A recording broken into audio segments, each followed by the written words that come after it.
Welcome to DFW Running Talk. I'm Chris Detzel, so let's get started. All right, welcome to another DFW Running Talk. I'm Chris Detzel, and today's special guest is Andy Wang. He is the race director over at Fort Worth Marathon. Andy, how are you? I'm doing great. How are you doing today, Chris?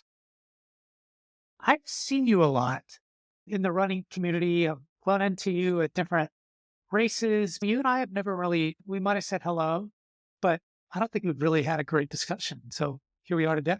Yeah, first time for everything. So I'm looking forward to it. Yeah. And this is one of the reasons I started the pod. There's a few, but one of them is that I want to get to know runners that I see in different areas, Fort Worth or anywhere in Dallas, but also I just want to get to know you. You live closer to Fort Worth. I live in Dallas, so we'll never probably run together that much. A lot of events in the Metroplex. Yeah, paths cross, and I'm willing to travel to pretty much anywhere to do a run, especially Yeah. like a race or an event like that. So yeah, for sure. Cool. Get to know you a little bit. Tell me a little bit about yourself, your kind of running journey. How'd you start running? When did you start running and that kind of stuff? Yeah, sure. So I guess I would say I officially, first off, I never ran like in high school. I never ran competitively, ran like a little bit in college just as a recreational Yeah. runner. So it really, Class. yeah, exactly. So it really wasn't until around 2007, and this is after I'd been married and had a couple kids and all that. And I started, hey, I really need to get in better physical shape. And so some of my friends were doing team and training with the Leukemia and Lymphoma Society. And they were Yeah. training for, I believe they were training for a half Ironman triathlon. And Yeah. so I just joined them and did a little bit of swimming, biking, and running with them. Didn't know what the heck I was doing, but did enjoy it. And it Yeah. felt good to start to get some of that endorphins and all the good stuff that come from physical activity. And so, yeah, it's kind of interesting. A lot of people, they start either cycling or running and then they come and go to triathlon. But for me, I actually started with triathlon. It's pretty Um, bold. yeah. Why torture yourself with one sport when you could be mediocre in all three sports? It's just like we talk about all the time is, you know, a lot of times it starts with the community, the people around you that are doing something that inspires you to, oh, okay, I'm going to do that too. So that's what it Exactly. sounds like happen. Yeah. Did you start doing more triathlons or did you Yeah, kind so of I say, actually well, did quite a few triathlons. So like I said, in the beginning, it was just my friends doing it. And then the next season, like the next like spring season, I actually joined team and training myself and I did a half uh, Ironman down in Austin. I think at the time it wasn't officially an Ironman event yet, but eventually did get bought out by Ironman. But it was called I believe it's called the Lone Star Triathlon or something like that at the time. So this is probably, yeah, I believe 2008 is when I ran a year that. later? Yep. But along the way I started running. So I did my first half marathon, I think in 2007, I had actually done a half marathon. I believe I did Yeah. the Dallas Running Club half. And I think I still have that DRC shirt. half. I think I still have the DRC half t-shirt Yeah. somewhere. And I did try to train for a full marathon, got myself some injuries here and there. I think I did kind of injuries that probably almost every runner gets at some point. I had a IT band stress fracture at some point, but eventually If you're figured it doing all too out. much, were you doing Yeah, I too think it much, was you just think? too Or, much yeah. too fast, maybe bad form, a bad running form, and that we can talk a little bit more about that later because like now, I don't know, but I'm actually, today was officially day 975 of my running streak since 2000 and basically since COVID. So since 2021, the last 4 years, I've averaged 10 miles a day of running. So that's just 10 not that I have miles a day? 10 miles a day is my average. So I've gone over 3,650 miles for each of the last 4 years in And running. So without getting injured or? without getting it. So yeah, honestly, like I did have one injury. So I had a run streak of probably close to 900 days, maybe 800 and some days.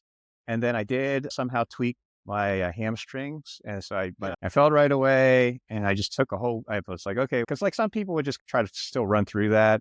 I'm Yeah. like, I don't even really want to run the 1 mile or whatever the minimum is to say I'm still, so I just said, nope, I'm done for now.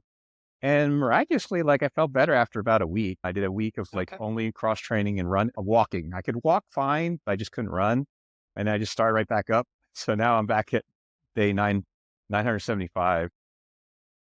What kind of, you're at 975 at 10 miles a day. So Yeah. that's different Yeah, because most yeah, people and are it's mile. I work, I guess, unofficially with a whole bunch of different coaches, so I know, like, this I don't say the 10-mile a day as an optimal training strategy or Yeah. anything like that. In fact, don't watch me, like, I actually try to downplay stuff, like, on Strava or whatever. I don't like people, like, trying to emulate, like, what I'm doing. What I'm doing is, like, really more for just the way I like to run my lifestyle. It's not necessarily in any shape or form the best way to train if you're trying to like PR your marathon or anything like that. It's interesting. I think getting to know why you're doing this, is Yeah. there some specific reason? This is the second time you've done this. Yeah. I But think I just really started like enjoying the running aspect of just being out there every day. Like I actually like at this point now, I get a lot more satisfaction of just seeing other people and helping yeah, other people with their running journey and being just overall part of the event, whether it's volunteering or I probably pace close to about 50 races a year. okay. Yeah, that's fun. I do So that like, too. I just get a lot of satisfaction out of being a part of these events. And yeah, from that perspective, I have probably different goals than other people at this Do point. you have marathon goals like times or anything like that? Or is it something? Yeah, I feel fortunately, and maybe I'm giving up too easily. I feel like my fastest times are past me. I'm turning 55 this year, so Okay. it's definitely gotten a little bit harder in the last couple years to do the faster paces. I still would like to be able to BQ, Boston Qualify. And this year I'm running two of the Abbott Marathon Majors. I'll be doing the Tokyo Marathon here in a little over a month. And Nice. then I have an entry for New York this fall. So Have you between done the, any of those before? yeah, so after assuming I finish both of those, I'll actually have 5 of the 6 stars. I know it looks like they have a 7 star now with That's Sydney, right. and it looks like they're Yeah. probably moving to 9 total. But anyway, so I'm Who are five the out of next the two? original 6 with, I believe it's Cape Town. Okay. Yeah. And gosh, the last one escapes my mind. I want to say something like Singapore or something like that. Singapore. But How far can they get out? Are they trying to yeah, hit all the continents? yeah, I Yeah. know. Those are definitely far trips and stuff like that. Australia, Singapore, and it's crazy. So you got to do two this year. That's pretty awesome. You said you've done Tokyo before, no? No, I haven't. This will be the first Okay. time doing Tokyo. And also would be the first time doing New York City in the How'd you fall. get into Tokyo? What'd you do? I got in the lottery. Yeah, I applied for Really? the lottery and got into it. And then for New York, I got in a different lottery. They actually have a virtual run, a virtual Yeah. marathon. But like now it's a lottery to get into the virtual. So I just applied for the virtual marathon, got the entry, ran the 26.2 miles during the window. I think there's like a Yeah. 1 week window you have to do it. And then, so then I will have guaranteed entry for this November's actual New York City Marathon in person. It's awesome. Yeah. It's exciting. Yeah. So you get those two coming up. And look, as of recent, you became the race director at Fort Worth Marathon. How did that happen? Yeah. So I've I've been read that a couple working times. so I actually been working with the Fort Worth Marathon for, oh gosh, I want to say too soon after I started my running journey. So like I'd say something Mm, like maybe 2010 or 2011 or something like that.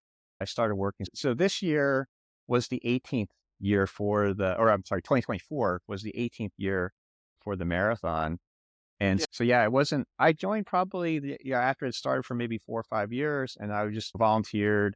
I was helping with like race registration setup, and then would do stuff like help answer emails and put Sure. together race guides and different documentation and stuff like that. And then I would say I want to say 3 or 4 years ago, the original race director, his name is Steve Looney, and Yeah. he was wanted to just do something different. It was his time, so he ended up selling the race to Cox Running Club, which is a local running club here in Fort Worth. So they took over the management. Steve stayed on as the executive race director for at least the first 3 years. And I guess even last year, I think he was helping out. I don't know if officially he had the title or not. Like we were looking for ways to grow the race, and Yeah. I was still helping out with volunteering. And it's just, hey, I would like to step up and maybe be a bigger part and just take on a bigger role. So Yeah. that's what I did in say May of last year. Okay. April or May is when I started. So had 6 months to really get up to speed. I knew some Yeah. things already, and I helped other race directors before, but it was, On it, is that still the yeah, they're the still okay. the main owner, but I'm helping out with the executive race side of it, trying to work with Yeah. the marketing and looking at other ideas for how we can improve the race experience and just bring in the like I run a lot of marathons, so try to put my experience and things that I've seen from other races or personal experiences into fully evolving the event and improving. Yeah, look, it's a great race, been around for a long time, and why not keep it going? And look, there's a lot of competition, right? How do you stand out a little?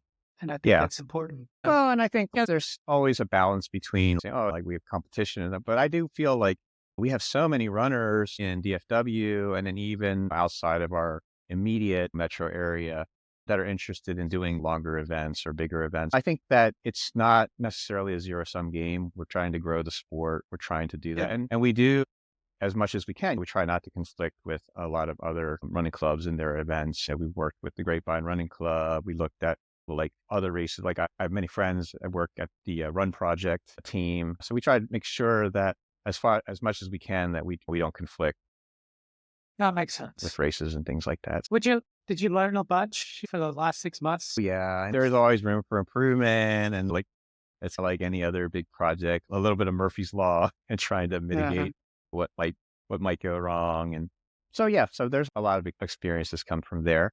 And then but I can fully accept that there's always room for improvement and always being able to listen to concerns from participants or just general ideas of how, hey, this would be something that would make it really interesting or make it more enjoyable. So yeah, I've learned a lot and still have much to learn. I'm sure. And so when you look at kind of your first one in the books and everything else, any kind of learnings that you want to think about doing differently this next year? Or is there going to be any major change or thinking, anything like that around that race?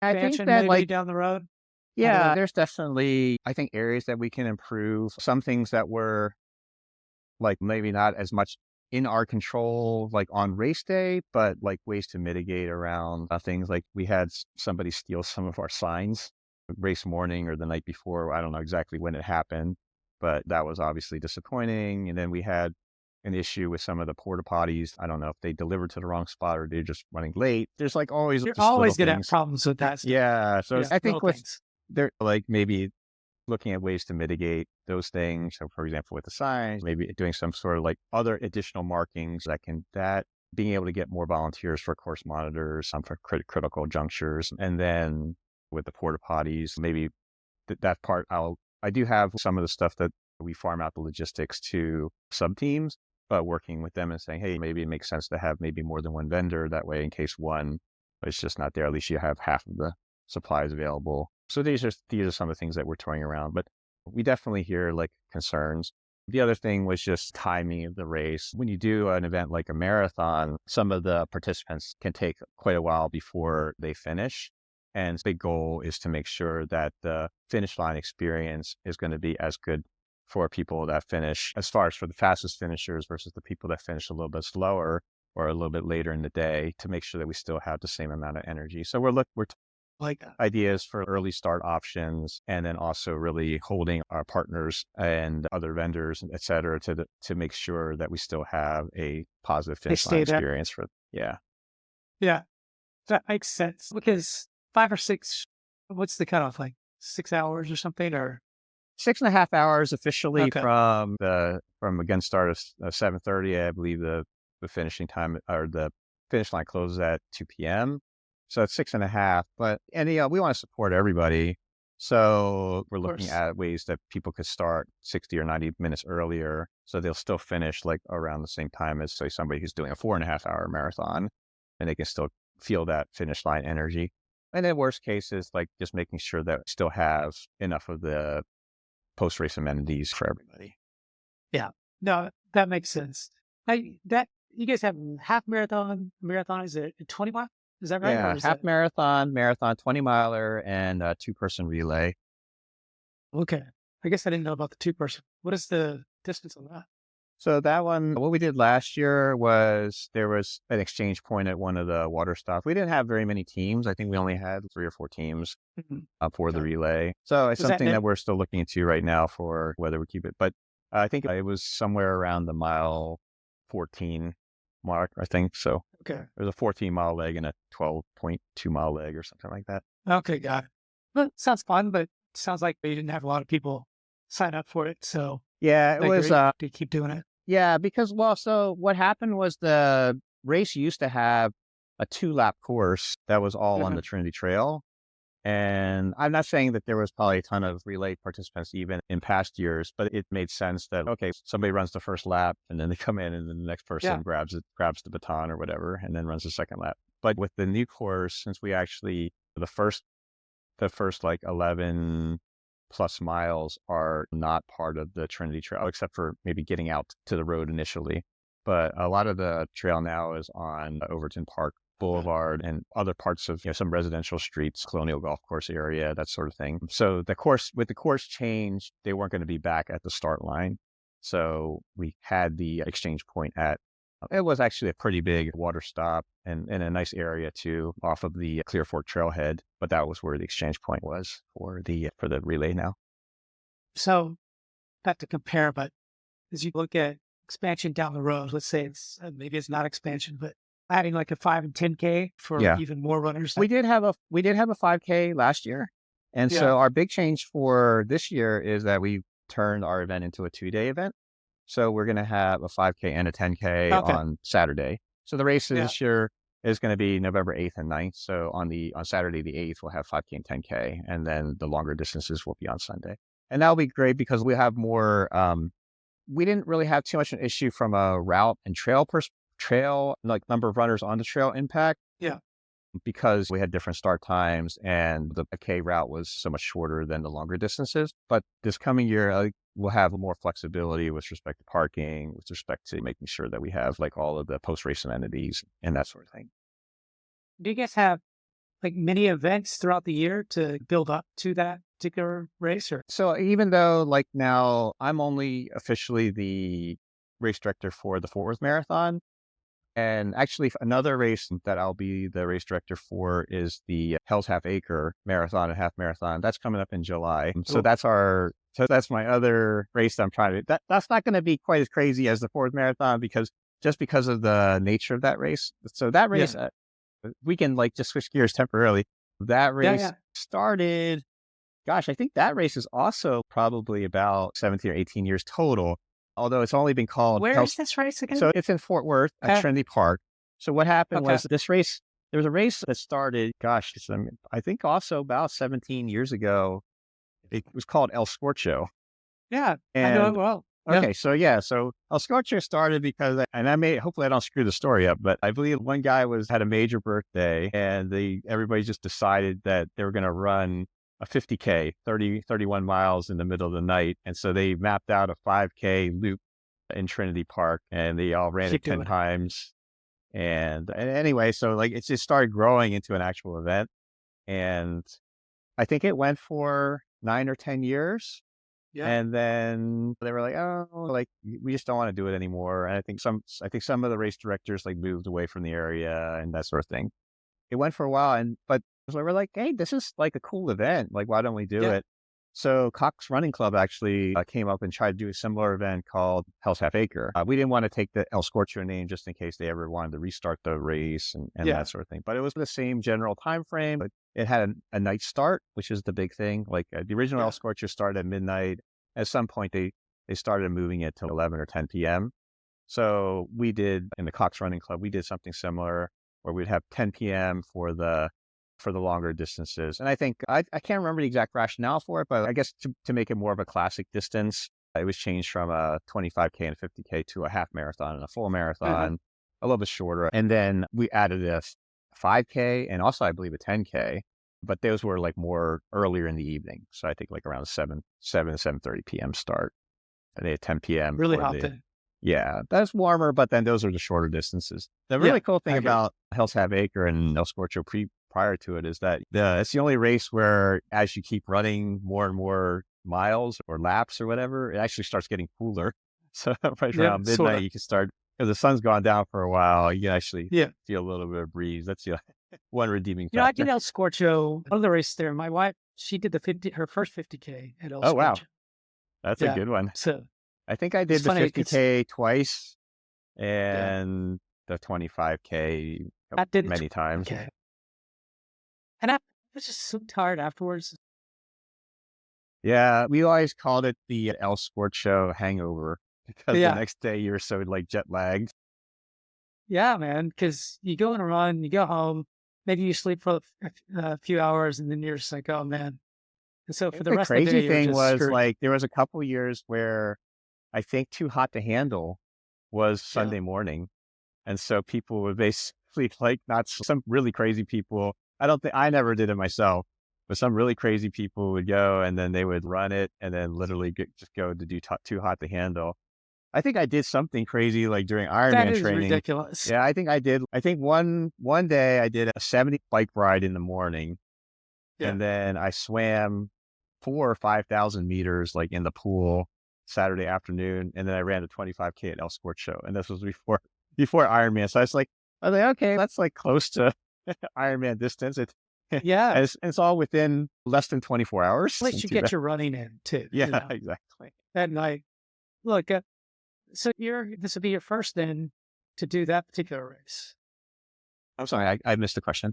That race that you will be doing in July. What's it called again? Yeah, Hell's so Hell's Half Acre is Half I Acre. guess the equivalent race. So that's race been I believe it's the 7th or 8th year now. There's been Hell's Half Acre, and actually for a while we moved it to the Woodshed Smokehouse, but we got feedback that there it's more of like on the concrete trail, and Yeah. it's, hey, let's move it back to Trinity Park, try to get closer to the original vibe. So now it is on Trinity Park. It's mostly on the dirt gravel trail there, so it's a little bit more of a trail run, so to speak. And it's still just just, hey, let's just do this vibe. Like, it's not a PR event by any Yeah. Of time of course. year, late night conditions or anything. It's more of, hey, like I just want to challenge myself and I want a fun Yeah, it's kind of a atmosphere. fun, different Exactly. atmosphere, different thing to Yeah. do. And so you're going to be the race director this I'm next going to year or help out this with year the for race it. director. I'll Okay. probably same thing. I'll do the executive race director duties, like help select medals, shirts, and look at the general thing. Race logistics wise, we have a team that helps with making sure water stops are manned, timing is done, that sort of thing. And I think the big thing is just trying to get like that event. I think it's for a few years, and maybe it's because of the change in venue or the concrete it had not as many participants for the longer distances. Obviously, Yeah. the 5K and the 10K were new, so that was growing. But last year, we had a lot of good feedback with the move back to Trinity Park, and so we're looking to grow that. The main thing is we are limited by the permit, so we can only have up to I believe 500 participants for the long distances because of it's at night. Yeah. So Interesting. but we want to make sure that everybody who wants to do it is aware of the event and get them all registered and then just the best experience possible for the race. Is that something you think this year you could sell out, or would that be a longer term thing? It's 500. Yeah, See, I think it will sell out this year. yeah. Got close. I wouldn't say super close to sell out last year, but we definitely bumped up the numbers a lot over the last few years where it was in a different venue. So I think like the change in venue helped a lot. And like now we're just, we want to really make sure that we get the word out and let people know, hey, we're moving back to, again, we don't want to steal the El Scorcho name or anything like that, but Yeah. let people know that, hey, we're back to that original kind of like trail running, almost trail running vibe. And just, it's a great event for the challenge and for the camaraderie. And hopefully for the bling, like we have some cool ideas for the medal and Yeah. things like that. There's a pretty big trail running community here in Dallas Fort Worth, right? I mean, Exactly. so there's two or three really good groups that come to mind. I think and then some people just want to try the trail. And there's not a lot of, look, I know Ann and Chris do blaze trails that's somewhat close to the DFW area, but nothing right there in Fort Worth. Yeah. So that's cool. And I think like it's so personally, like I really like being on the trails, Yeah. but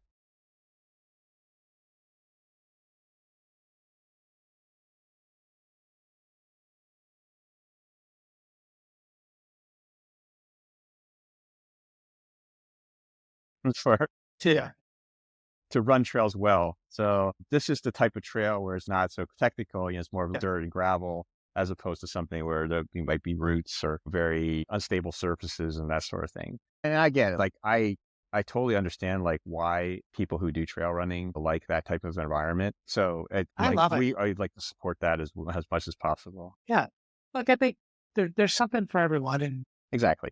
I love doing the crazy trails, the rock trails, road. Yeah, Lately, I've been doing more road than the trails, but my wife and I will do both. that's good. I think it's just, it breaks up the monotony of, hey, I've been doing all these races, just Right. half marathons, whatever. Then we go to Europe and go to like to France or and go to the Swiss Alps and go do a 5 day trip in the mountains, the trails, do running. So you got to break it up. Like I'm always for doing something a little bit different. What you're doing is, look, it's not completely different. It's at night. It's trail like. It's like El Scorcho. So people like that stuff. I think Yeah. it's a cool experience. And that's the vibe that we're trying to get. And we're still, because it's a lap course, it's very easy to Yeah. have. Obviously, we have water stops and support from that perspective, but it's great. Like literally, a lot of people just set up a little campsite. So if there's like some Yeah. special drink or nutrition item that they want, it's never more than 3 miles away from you. Exactly. That's the type of race it is. And I think people respect it and will like it. So I wish you nothing but luck on that. So Thanks. I didn't know that you did those too. So that was interesting. I thought we were just going to talk about the Fort Worth Marathon. So that's cool. Yeah. So going back to your question, which was like, do Yeah. you have events leading up to the Fourth Marathon? So those are the two events that I'll be race directing. And I guess the third small event that I have that I've done in the last couple of years is the Pi Day 5K. So we just do that on March 14th. This is just a small Yeah. 5K for the area, but get people out. It's a after work run. So Yeah. 7 p.m. start, and we have pizza and just have fun on the Love Trinity it. Trail. But I was going to say we work very closely with the rest of the Cox Running Club events. So they have a calendar that pretty much does one race every 4 to 6 weeks throughout the Yeah. year. So some of their events coming up, there's the Panther City Half Marathon. That's going to be in early April. They always have a great turnout for their Mother's Day Half Marathon and 5K, obviously in May. And then their big thing is the Trinity 5000 Summer Series, which is actually in its 40th year this Wow. year. And that's a 5K every Thursday night with a small caveat, which I'll go into here in a little bit. But every Thursday night is a 5K race. You can sign up for the whole series 12 weeks in a row from early June Love it. through late August. This year, we're just doing something a little bit different where the first race, instead of being on a Thursday, it's actually going to be on National Running Day, which is a Wednesday. So just for Cool. week one this year, Makes sense. we're going to have kickoff the 40th year of the race series. And it's just it's tough running in the summer. I'm Yeah, it definitely a is. cold weather runner myself, but there is A lot just easier. something about 5K is not so bad. And the competition is just great because like you have the same, regardless of what level you're at, there's going to be somebody who's around the same pace that you're. So if you're interested in just pushing yourself and seeing how you're progressing throughout week to week, there's always like the same people that are right around your pace. And that's exactly like who I got to keep up with or get ahead of if I Look, want I to think accomplish I think goal. 5Ks are awesome, but I just sometimes I feel like they're super hard. I Yeah. feel like I can get in the groove in a half marathon. I'm not saying half marathons I can get in the groove, but 5K feels like a sprint the entire time. Yeah.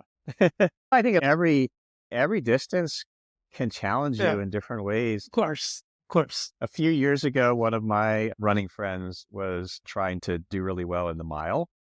Yeah. And I think even just during COVID, there was like some group on the internet where I think it was the McCurdy trained group. And Mhm. so they just had this virtual 1 mile race series. And so I was like, oh, this is something I've never raced a mile before. Yeah. And so they had 4 1 mile things. I think it was like 1 week, then like maybe you skipped a week and then another week and then two more. So over the span of 8 or 9 weeks, you ran the mile four That's times awesome. and you just tried to beat everything. And again, this was during COVID. So like it was all virtual. You had to set up Yeah. your own races. So I think you could do it on a track if you wanted to, and you had to run this. I'm not sure I think they may have said don't do it on track because it was COVID. They didn't want people congregating. Yeah. So they basically said, hey, run your own, like whatever course you wanted, you can map I it love it. out And the only stipulation was that it had to be less than 1% drop for the entire mile. So you could have up to 52 feet of decline in 1 mile. Okay. So you could go up if you wanted, but you You can't could go go up that if you much. wanted to, but the whole point was to try to go as fast Yeah. as you can. So I think I found a course in my neighborhood where it's just some crazy course that followed, whatever roads. And I was like looping one neighborhood at the end. But I think I got down to, I don't know, like I want to say I got down to like maybe a 5:39 mile or something That's like that, pretty which is, awesome. yeah, great. Downhill course. But I'm then, like I said, a com- friend of mine told me about this mile that race that's in St. Louis. It's called the Macklin Mile. And I guess they've been doing yeah. it for years. And so there's this road in St. Louis, I think it's called like Macklin Street or Macklin Drive or Mhm. something like that. And it's the same thing. It's like mostly downhill. I don't remember the exact drop, but so actually a couple friends of mine, we actually all drove to St. Louis just to Just run to run one the mile. mile. And we did that. And I think I think that one was, I don't think I quite, my goal was to break 5:30, but I think I Yeah. ran 5:32 or something like that. I didn't That's quite pretty make impressive. it. I tell you what, the downhills help because my PR in the half marathon, probably a little over a year ago, Okay. was at a gravel race in Yeah. Utah. Which one? And it's called, I forget what it's in Utah. So it's only one in Utah. Utah. I forget Big what it's Cottonwood? called. Yeah, I think so. And it's about 2,900 feet of down. Okay. And I ran like a 128. Yeah. And I don't remember ever running that many miles that fast, especially in the middle. Like I was hitting 6:15, 6:13, 6:14, 6:20, 6. I was like, geez, man, like I feel like I'm fairly fast, but I'm not that fast in I think general. we're probably around the same speed, Yeah. probably. I don't know. We'll trade PRs and whatever, whatnot. But so I'll tell you my Rebel story. So Yeah. I ran in 2023. Yeah. I ran Mount Charleston, which is just outside of Las Vegas. And I've same heard thing, about that. it's a Rebel race, and I ran the half marathon. So for reference, in late February of 2023, I ran the Cowtown half marathon, Yeah. Yeah. which is like not net. Obviously, like the start and finish are very close to each other. So it's pretty much a zero net elevation, but with some But hills in there's a there. bunch of hills. And I think I ran I want to say I ran a 134 Yeah. there. So I was That's my pretty happy with that. That's not that's my quite. best. It I count think as 133, 134 Yeah, is I think probably my I best. may have run a 132 at the Arlington half marathon, maybe Mhm. in a year or two before that, but it's whatever. 132, 132, what so 134 was pretty darn close to my PR. Yeah. I went to Mount Charleston, whatever, 5 weeks later, and I ran a 126, which Yeah. is obviously That's my great. half marathon PR. Like how Strava tells you, like, hey, these are your best efforts, whatever. Yeah. So it's Mount Charleston half marathon. It's my half marathon PR, my 20K Yeah. PR, See. my 10-mile PR, it's my 10K, everything. 15K PR. 5K. Yes, my 10 and 5. It's my 5K PR. My 5K PR was during the Mount Charleston. Mine too. Like I was shocked because I hit 1920 or I don't know, whatever, Yeah. like twice Yeah. for 5K. And the previous best 5K was 1941. But Yeah. even then, I hit more like low 20s. And then my 10K I've always wanted to hit under a 40, but I've never got even close. But I hit a 40-minute K. And I was like, geez, like these are my best times going down the mountain, like for running a Right half in marathon. the middle in the middle of the half marathon. Yeah. I love it. I can't wait. I was going to go do the one in New Hampshire this year, but Okay. it's a little too much travel. But Yeah. still, I love those races. There's Okay. one in California that's 3,900 feet of downhill that they Yeah, have. I'm like, that's Big right. Bear. That's Yeah. right. I thought about that one. It was like, Okay. So then I've done the Mount Charleston full, okay, but I've never raced it. So one time I ran most full, of the dude. mountain as a training run. Yeah. Just like a couple friends and I just say, hey, like we're gonna do this. Is before so I ended up switching to the Mount Charleston half marathon. Okay. But before that, I had originally signed up for the full. So we actually all there was like a weekend with cheap flights or whatever. So we all flew out to Yeah. Vegas and ran it and just did it as a training run. I think we broke it up into several runs. Like there was like one or maybe two runs. We did maybe the first 20 miles and then like we were done. So we're like, 20 miles is enough. And then the next day we went back and we ran like the last 6 miles just to experience it. But But I'll tell you this is yeah. as a So it's funny because when I went to that race, there were several people from the DRC group that decided to do the marathon, and they Okay. thought for sure these are pretty fast guys, and they thought for sure they're going to get a PR because Right. it was like 4,000 feet of downhill, right? Yeah. And I was like, guys, you're about to run a marathon down the mountain. How much training have you done? Oh, we did some downhills and things. I was like, look, there's difference between a half marathon and a full, and doing this downhill full is just Yeah. going to kill you. I go, I'm Right. not trying to tell you anything that try to break your heart here or be negative, but so when they were done, none of them hit their goals Okay. because they just didn't train well enough, and they found Yeah. out There's a lot of pounding. I would say that it's when I tough. did that PR half marathon, and I probably run at least I've lost count, but somewhere around 40 to 45 full marathon or longer distances, Yeah, either races or other events that were close to. I've done some virtual marathon, that sort of thing. sure. But I would say that after that half marathon, Yeah, I was more sore than any of like probably my last that's 5 or right. 10 full marathons, just because it's You so should have much saw them pounding. walking, dude. It was Yeah. like even me, like I've done it before downhill, but they hurt the worst because the next day, 2, 3 days, it's gonna kick your butt, right? But those guys that did the marathon, they were just like barely walking. And whenever you go into the Utah airport, it's really long. You didn't go to Utah, but it's the airport is just super long to get to your Yeah. gate and everything. So you're there sitting on those suitcases and walking. Oh my gosh, that would be just torturous, right? Yeah, Yeah. but the downhills are fun, but I don't know. I would never do a downhill like that for a marathon. I Yeah. just went, it's So just then too much. 2023 I ran the half, and then 2024 I went back and I paced the full. Yeah. I think it was a 340 pacer. And I want to say that pacing actually didn't feel that much easier than I think if I would have like kind of semi-raced it. Like I wouldn't say it was Yeah. going all out, but I'm Yeah. saying like you actually have to hold back a little bit, like You going do a downhill. So it's lot. like it actually hurt more. And then if I would have just run this in 325 or something like that, basically I'm on my feet 15 minutes longer than I need to be. Uh, Exactly. Did you pace it? Did they ask you to pace it or you just paced it front? I volunteered. Okay. So they use a group called Beast Pacing. So I've paced with Beast for the last, I don't know, probably 4 years or so. So I've done various, like they pace the hot chocolate Uh-huh. race in Dallas. So I paced that like maybe 3 times with them. They pace like a lot of like small half Yeah. marathons in the Fort Worth. I usually do the Fort Worth or Irving ones. Yeah. I paced the Dallas and sometimes the DRC half and Yeah, I was gonna run with you, but then I was like, no, I don't think I can run that fast this year. the 150.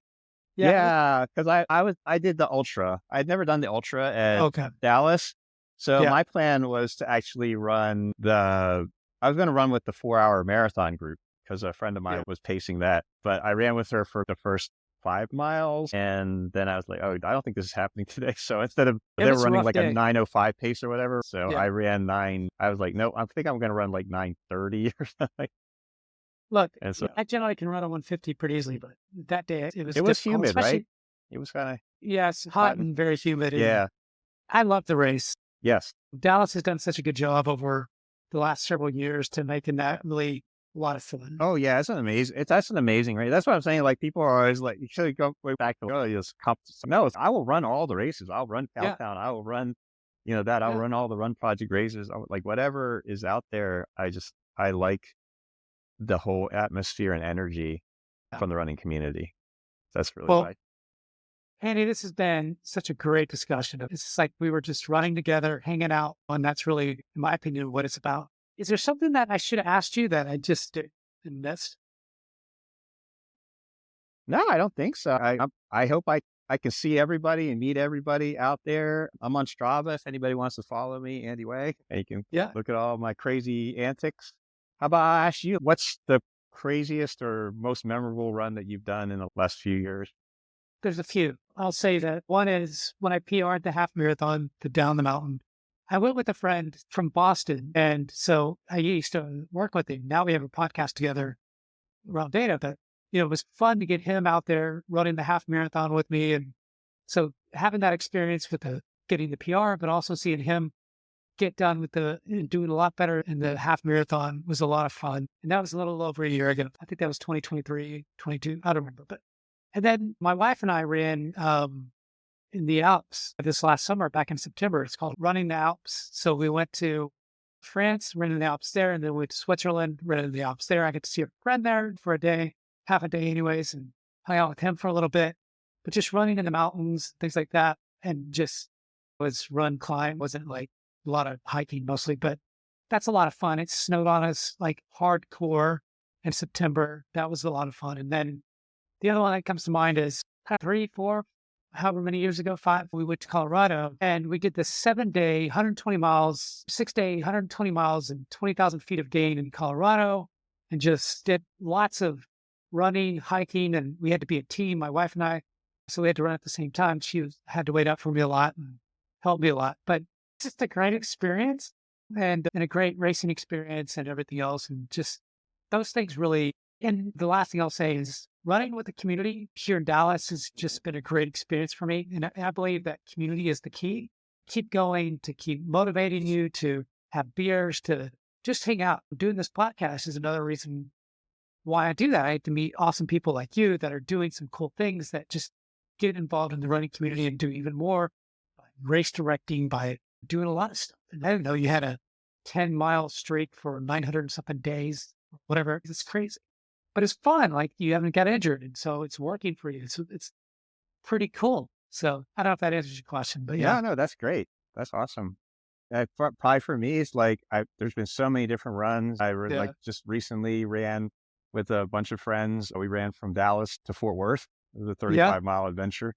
That's pretty cool. Just various races. But I would say like the most memorable things really have been my pacing, and Mhm. seeing people who run like their first sub 2 half marathon, It's fun. or just bringing like some of the smaller races at 140, bringing in like overall female or something like that in the half. It's just so satisfying to see people hit their goals and just like really enjoying the sport. So yeah, that's what I do. And I would say probably for the future, I don't know what I'm going to run that day, but when I hit the running streak day 1,000 in less than a month from now, we'll see what happens. Yeah. Are But you that's going to thinking be a something memorable big, one. or is like, okay, I'm going to do 30 miles, or maybe you No, do 100 miles. I'll probably run 10 or something like that. I think I'm trying to, because I was trying to work out the math. I think that's probably like about 5 or 6 days before Tokyo. Oh, it is. Yeah. You get But it. I actually really have to do the math. It may actually be on Cowtown. So Cowtown maybe dates 1,000. It's going to be very close. If it isn't. What are you running in Cowtown? Is it the half I'll be or full? pacing the 2-hour half group at Cowtown. Okay. I'll be there. I hope Okay, to great. beat that for sure. And it's been great. So Yeah, thank you thanks, for Chris. coming, and thanks everyone for tuning in to another DFW Running Talk. Don't forget to rate and review us, and know that we do have a Facebook group of over 10,000 DFW runners called DFW Running Group on Facebook. Just type it in. Again, Andy, thanks for coming. Great story, and I look forward to seeing you again and talking to you again. Great. Thanks so much, Chris. Take care.